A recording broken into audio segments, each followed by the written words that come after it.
नमस्कार दोस्तों, आज हम फिर से एक और सच्ची घटना पर आधारित कहानी लेकर हाजिर हैं। जी हाँ, आज हम बात करेंगे टाइटैनिक की कहानी के बारे में, जो कि दुनिया का सबसे विशालकाय और महंगा जहाज था, जिसको कभी ना डूबने का तमगा हासिल था कि यह जहाज कभी नहीं डूब सकता। लेकिन यह जहाज अपनी पहली यात्रा भी पूरी नहीं कर सका और समुद्र में डूब गया। दोस्तों, टाइटैनिक का पूरा नाम रॉयल मैनशिप यानी RMS टाइटैनिक था। यह जहाज अपने आप में ही अटलांटिक ओशियन में बसा एक छोटे शहर की तरह लगता था। इसमें वो सभी सुविधाएं थी जो 5 स्टार होटल में होती हैं। तो चलिए जानते हैं टाइटैनिक की वो रहस्यमयी और दिलचस्प बातें जिसको जानने की जिज्ञासा हर किसी के मन में रहती है।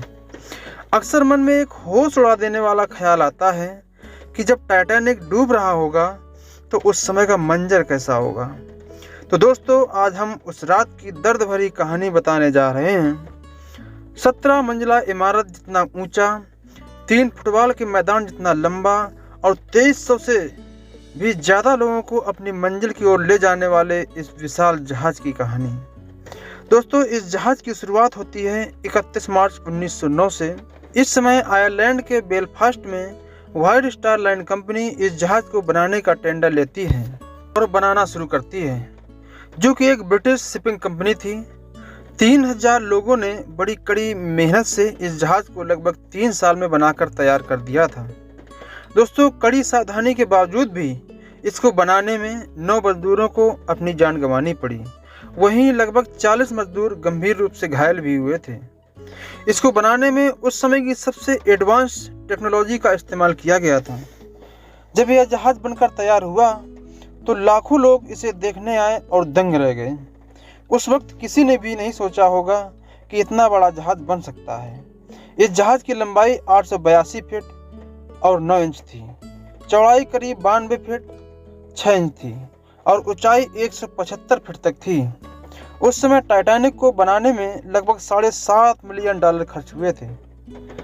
टाइटैनिक में 4 चिमनियां लगाई गई थी, जिसमें काम सिर्फ 3 ही करती थी, और चौथी चिमनी जहाज की सजावट और जहाज के वेंटिलेशन के लिए लगाई गई थी।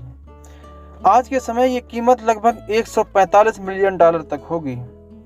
1 अप्रैल 1912 को इस जहाज का पहला एक्सपेरिमेंट ट्रायल बेलफास्ट से आयरिश रिवर तक लगभग 150 किलोमीटर तक समुद्र में सफर किया गया और उसी दिन शाम 7 बजे यह जहाज वापस बेलफास्ट लौट आया। एक्सपेरिमेंट के सक्सेस हो जाने के बाद 2 अप्रैल 1912 को यात्रा के लिए ऑफिशियली लॉन्च कर दिया गया। दोस्तों, टाइटैनिक जहाज अपनी पहली यात्रा के पहले ही काफ़ी पॉपुलर हो चुका था, क्योंकि उस समय टाइटैनिक का मुकाबला कोई जहाज नहीं कर सकता था। दोस्तों, टाइटैनिक में A क्लास, B क्लास और C क्लास के रूम मौजूद थे। A क्लास रूम सबसे लग्जरी था, जिसका टिकट लगभग 2,70,000 रुपये था। B क्लास का टिकट 1 लाख रुपए और 3rd क्लास का टिकट 2,000 रुपये था। टाइटैनिक के अंदर यात्रियों की सुविधाओं का पूरा ख्याल रखा गया था। दोस्तों, टाइटैनिक के अंदर एक सुंदर सा स्विमिंग पूल भी मौजूद था, जिसमें यात्री आसानी से स्विमिंग कर सकते थे, और डेली योगा करने वालों के लिए एक योगा रूम भी मौजूद था। इसके अलावा एंटरटेनमेंट के लिए एक स्क्वैश कोर्ट गेम भी मौजूद थी। नहाने के लिए एक एक्सपेंसिव टर्किश बाथरूम भी था, जो काफ़ी ज़्यादा लग्जरी था। एक एक्सपेंसिव कैफ़े भी मौजूद था, जिसमें वेज और नॉन वेज में कई प्रकार की खाने की चीज़ें भी उपलब्ध थीं। इसके अलावा एक जिम, 2 बार्बर शॉप, 4 रेस्टोरेंट और एक लाइब्रेरी के साथ न जाने क्या क्या फैसिलिटीज मौजूद थीं। इन सारी सुविधाओं और टेस्टिंग के बाद आखिरकार 10 अप्रैल 1912 को ये जहाज अपने पहले सफ़र के लिए रवाना हुआ। अपने पहले सफ़र पर निकले टाइटैनिक को 5,507 किलोमीटर तक का सफ़र तय करना था, जो कि इंग्लैंड के साउथहैम्पटन से न्यूयॉर्क के बीच का था। जब इस जहाज ने सफ़र की शुरुआत की तो इसमें 908 क्रू मेंबर्स को मिलाकर कुल यात्रियों की संख्या 2,223 थी, जबकि यह जहाज 3500 से ज़्यादा लोगों को एक साथ ले जा सकता था। दोस्तों, टाइटैनिक में मौजूद यात्रियों में कई अमीर लोग भी मौजूद थे और उस समय का सबसे अमीर व्यक्ति जैकब एस्टर भी मौजूद था। दोस्तों, टाइटैनिक में सभी यात्री बहुत खुश थे, कुछ यात्री अमेरिका जा रहे थे तो कुछ यात्री तो एक ट्रिप के लिए ही जहाज में चढ़े थे, पर उन यात्रियों को तो ये भी मालूम नहीं था कि कभी अमेरिका पहुंच ही नहीं पाएगा।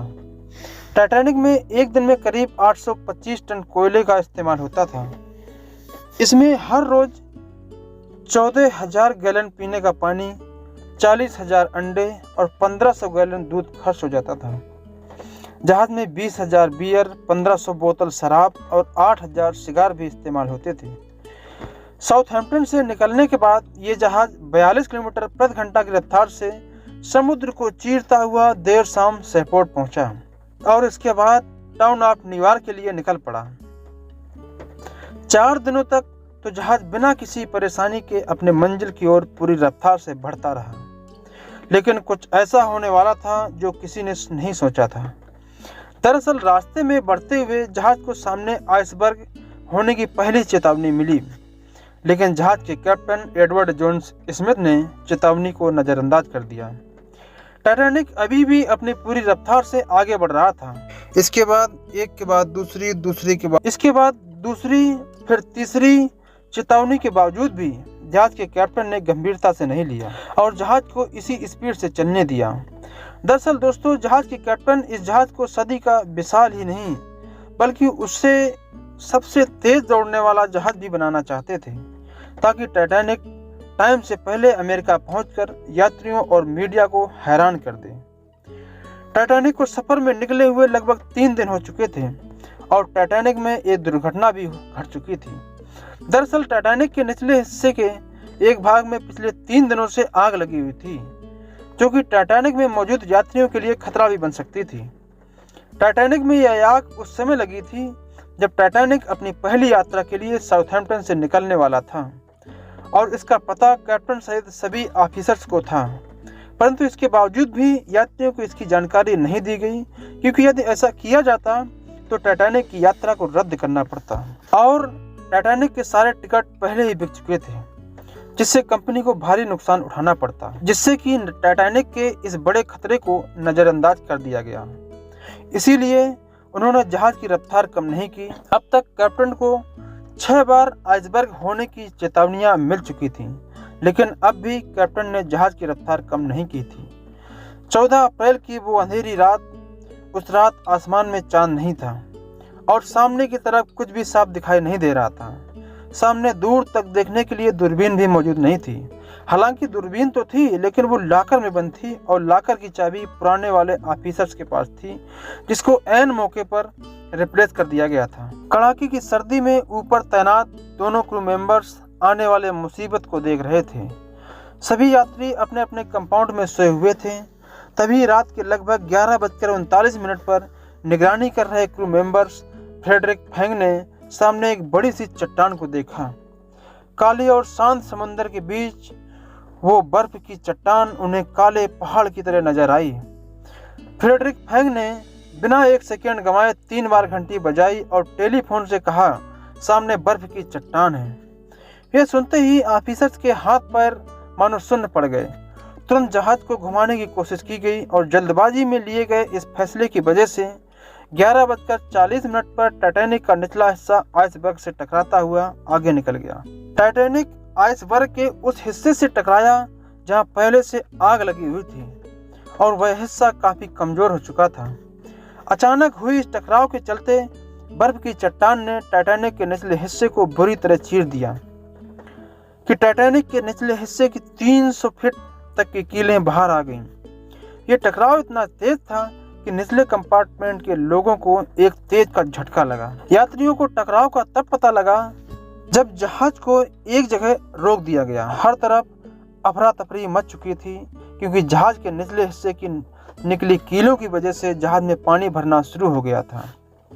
निचले कंपार्टमेंट में पानी भरने की वजह से नीचे के लोग ऊपर की तरफ भागने लगे। तभी जहाज के डिजाइनर थॉमस एंड्रयूज ने कैप्टन से यह बात कही कि जहाज के 5 कंपार्टमेंट में पानी तेजी से भर चुका है।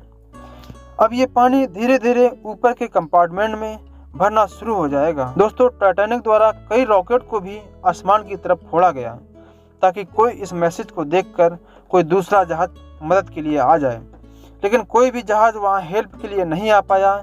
इसलिए जहाज में मौजूद लाइफ बोट को निकाला गया, क्योंकि टाइटैनिक एक ऐसा जहाज था जो कभी डूब नहीं सकता था। इसलिए जहाज पर सिर्फ 20 लाइफ बोट ही रखी गई थी, जबकि इस पर 64 लाइफ बोट्स आ सकती थी। एक लाइफ बोट में 60 से 65 लोगों को बैठाया जा सकता था, लेकिन अफरा तफरी इतनी थी कि एक लाइफ बोट में केवल 28 से 30 लोगों को ही बैठाकर जाने दिया गया। हालांकि बाद में ये सवाल भी उठा कि आखिर क्यों जानबूझकर इतने लोगों की जान गंवाई गई, जबकि कुछ और लोगों को बचाया जा सकता था। वो मंजर इतना भयानक और दर्द भरा था कि देखने वालों की रूह कांप जाए। लोग अपनी जान बचाने के लिए इधर उधर भाग रहे थे और किसी तरह अपनी जान बचाना चाहते थे, लेकिन कड़ाके की सर्दी और आंखें दिखा रहा समुंदर ये इजाज़त नहीं दे रहा था। तभी अपनी जान की परवाह न करते हुए जहाज में मौजूद म्यूजिकल ग्रुप ने संगीत बजाना शुरू कर दिया, ताकि अपने आखिरी पलों में लोगों को कुछ क्षण राहत और खुशी की मिल सके। इस म्यूजिकल ग्रुप में दोस्तों अपने आखिरी सांस तक संगीत की धुन को थमने नहीं दिया, और अगर कोई एक मेंबर समुद्र की आगोश में समा जाता तो दूसरा मेंबर इस काम को जारी रखता। दूसरी तरफ जहाज के 5 कंपार्टमेंट में पानी लबालब भर गया था, जिसकी वजह से जहाज के आगे का हिस्सा 10 डिग्री तक पानी में डूब गया। आगे का हिस्सा पानी में डूबने की वजह से जहाज का पीछे का हिस्सा ऊपर की तरफ उठने लगा, और अधिक भार होने की वजह से एक वक्त ऐसा भी आया जब जहाज 2 टुकड़ों में टूट गया। आगे का हिस्सा पूरी तरह से समुद्र की गहराई में समा गया, जबकि जहाज के पीछे का हिस्सा एक झटके के साथ पानी के ऊपर जा गिरा। अब तक न जाने कितने ही लोग अपनी जान गंवा चुके थे, और जो बचे थे वो मौत की तरफ तेजी से बढ़ रहे थे। सिर्फ 2 घंटे 40 मिनट में कभी न डूबने वाला जहाज अटलांटिक के गहरे पानी में हजारों यात्रियों के साथ समा गया। हालांकि ज्यादातर यात्रियों को लाइफ जैकेट भी दी गई थी, लेकिन उस रात जमा देने वाली ठंड थी, जिसके कारण अटलांटिक महासागर के पानी का तापमान -2 डिग्री तक पहुंच चुका था, जिस कारण लोगों के पानी में डूबते ही 10 मिनट के अंदर मौत हो गई, और तकरीबन 1500 लोगों ने अपनी जान गंवा दी। इस भयानक हादसे में सिर्फ 710 लोगों की ही जान बचाई जा सकी। लगभग 2:20 पर टाइटैनिक जहाज समंदर की गहराइयों में हमेशा के लिए समा गया। हालांकि टाइटैनिक की दुर्घटना के बाद कार्पिया जहाज सुबह 4 बजे यात्रियों की सहायता के लिए तो पहुंच गया, लेकिन उस समय काफी देर हो चुकी थी, क्योंकि वहां ज्यादातर लोग बर्फ की तरह जमे नजर आए। और 18 अप्रैल 1912 को कुछ जिंदा बचे यात्रियों के साथ कार्पिया जहाज न्यूयॉर्क पहुंच गया। टाइटैनिक के डूबने को लेकर कई तरह की रिसर्च करने के बाद रिसर्चर की एक टीम ने आखिरकार यह पता लगाया कि टाइटैनिक के डूबने के पीछे की वजह उसकी तेज रफ्तार थी, न कि जहाज का मटेरियल। बताया जाता है कि यदि उस वक्त कुछ बातों पर ध्यान दिया गया होता तो कई लोगों की जान बच सकती थी। करीब 73 साल तक टाइटैनिक समुद्र में लावारिस की तरह पड़ा रहा। फिर 1 सितंबर 1985 को 12,600 फीट की गहराई में इस विशालकाय जहाज के टुकड़ों को खोजा गया। इन जहाज के टुकड़ों को देखने के लिए अब तक लगभग 7 से ज्यादा लोग जा चुके हैं। दोस्तों, टाइटैनिक के डूबने के प्रमुख कारणों के बारे में हम अगले वीडियो में चर्चा करेंगे। तो दोस्तों, यह थी टाइटैनिक की दर्दमयी दास्तान। आपको ये वीडियो कैसा लगा कमेंट करके हमें जरूर बताइएगा। अगर वीडियो अच्छा लगा हो तो लाइक करें, शेयर करें। अगर चैनल पे नए हैं तो सब्सक्राइब करें। धन्यवाद।